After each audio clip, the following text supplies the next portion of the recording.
Montréal, 18 juillet 1976, dans une atmosphère lourde, presque électrique, la gymnastique féminine s'apprête à entrer dans une nouvelle ère. Le public canadien, encore imprégné des tensions d'un monde divisé en deux blocs, ne le sait pas encore, mais en quelques minutes, une adolescente venue de l'Est va transformer un sport, et peut-être bien davantage. Elle s'appelle Nadia Comaneci. Elle a 14 ans et elle représente la Roumanie. À première vue, rien ne la distingue vraiment des autres gymnastes alignés pour ces Jeux Olympiques d'été.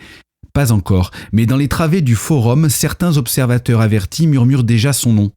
Elle a quelque chose de différent, glisse un entraîneur hongrois. Une précision qu'on ne voit pas à cet âge. Ces Jeux de Montréal ne sont pas de simples jeux.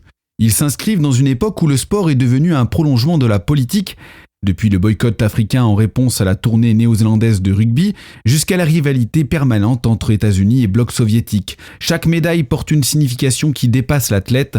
Dans ce contexte, la Roumanie occupe une place singulière. Sous la direction de Nicolae Ceausescu, le pays cherche à affirmer une forme d'indépendance vis-à-vis de Moscou, tout en restant ancré dans le bloc de l'Est. Chaque succès sportif devient alors une vitrine, celle d'un modèle différent, d'une nation capable d'exister par elle-même, et dans cette stratégie, la gymnastique est une arme. Depuis des années, les pays de l'Est ont investi massivement dans les disciplines artistiques. L'Union soviétique domine, l'Allemagne de l'Est progresse, la Tchécoslovaquie résiste, mais la Roumanie, elle, prépare quelque chose. Lorsque Nadia Comaneci s'avance vers les barres asymétriques, le silence se fait progressivement. Pas un silence total, il reste des chuchotements, des programmes qu'on froisse, des enfants qui s'impatientent, mais une tension est palpable. Elle ajuste ses mains. Elle respire, puis elle s'élance. Le mouvement est d'une netteté presque irréelle. Les transitions s'enchaînent sans rupture, pas d'hésitation, pas de correction visible. Chaque geste semble anticipé, maîtrisé, comme si la gravité elle-même avait décidé de coopérer. À la télévision américaine, le commentateur d'ABC Sport laisse échapper « C'était quasiment parfait ». Dans la salle, les juges échangent des regards, et le public lui comprend confusément qu'il vient de voir quelque chose d'inhabituel. Quelques secondes plus tard, tous les yeux se tournent vers le tableau d'affichage 1.0. Un murmure d'incompréhension traverse les tribunes. Certains rient, d'autres protestent. Une erreur, forcément, mais très vite l'explication circule. Le système n'a pas été conçu pour afficher 10.0, alors il affiche 1.0. Dans la cabine de presse, un journaliste du New York Times note dans son carnet « Visiblement, le tableau d'affichage ne pouvait pas comprendre la perfection.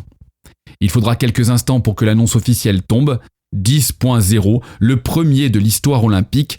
Alors la salle explose, l'ovation est immédiate, massive, le public se lève, applaudit, crie, mais au-delà de la réaction émotionnelle, c'est une prise de conscience qui s'opère. On vient de franchir une limite. Dans les jours qui suivent, l'impact est immédiat. Les journaux du monde entier font leur une de cette adolescente roumaine. En France, l'équipe titre « La perfection a un visage ». Mais derrière l'émerveillement, il y a aussi une lecture politique. Dans les chancelleries comme dans les rédactions, on analyse. Ce succès roumain n'est pas soviétique, il est autre. Une démonstration que l'excellence du bloc de l'Est ne se limite pas à Moscou. Pour Nicolae Ceausescu, c'est une opportunité. Quelques jours plus tard, la presse officielle roumaine s'empare de l'événement. On célèbre non seulement l'athlète, mais aussi le système qui l'a formé. Discipline, rigueur, encadrement, autant de valeurs mises en avant. Mais réduire Nadia Comaneci à un symbole serait une erreur, car elle ne s'arrête pas à ce premier 10. Au fil des épreuves, elle enchaîne. Poutre, sol, barre, à chaque passage la même précision, la même impression d'évidence. Un deuxième 10, puis un troisième. Au total, 7 notes parfaites. Dans la tribune de presse, un journaliste britannique lâche presque incrédule « Nous ne jugeons plus la gymnastique, nous en sommes témoins ». Ses principales rivales, dont la grande championne soviétique Nelly Kim, tentent de répondre, et certaines y parviennent en décrochant elles aussi les 10. Mais l'impression laissée par la Roumaine est différente, plus pure, plus constante. Au-delà des scores, c'est une transformation du sport qui s'opère. Avant Montréal, la gymnastique était une discipline d'exécution. Après Montréal, elle devient une discipline d'expression. Les entraîneurs analysent ses mouvements, les fédérations adaptent leurs programmes, les jeunes gymnastes partout dans le monde cherchent à reproduire cette fluidité.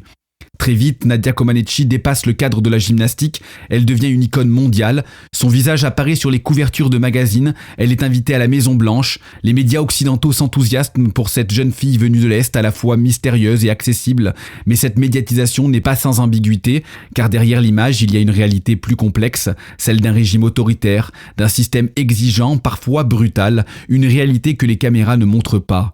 Dans un éditorial, un journaliste du Washington Post écrit « Elle est à la fois enfant de la grâce et produit d'une discipline que nous comprenons à peine ».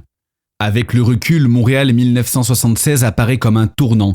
Le 10 parfait devient un symbole, une référence absolue, une preuve que les limites peuvent être repoussées.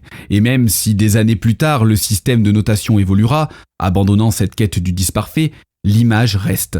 Celle d'une adolescente immobile, après un exercice parfait, en même temps que celle d'un monde qui pendant quelques secondes était incapable de comprendre ce qu'il venait de voir.